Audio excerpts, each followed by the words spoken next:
कभी एक चूल्हे से उठती थी खुशबू, फिर दो रसोइयों ने दूरियां बढ़ा दी। लेकिन जब वक्त ने रिश्तों की परख की, प्यार फिर एक हो गया। एक समय की बात है, राजपुर गांव में दो सगे भाई रामनाथ और श्यामनाथ अपनी अपनी पत्नियों गोमती और कमला के साथ एक ही घर में रहते थे। कभी पूरा घर एक साथ खाना खाता था, लेकिन वक्त बदला, आदतें बदली और छोटी छोटी बातों से दो चूल्हे जलने लगे।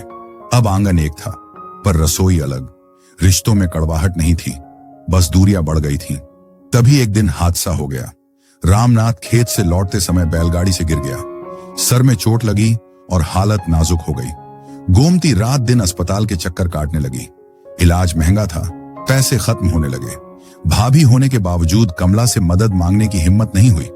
लेकिन जब श्यामनाथ को सारी बात पता चली, वो बिना देर किए गोमती के पास आया और बोला, भाभी, अब से चिंता मत करना। भैया की दवाई, घर का खर्चा, बच्चों की पढ़ाई सब मेरी जिम्मेदारी है। आप बस भैया का हाथ थामे रखना। गोमती की आंखों से आंसू बहने लगे। वो बस इतना कह पाई, पर कमला भाभी क्या कहेंगी?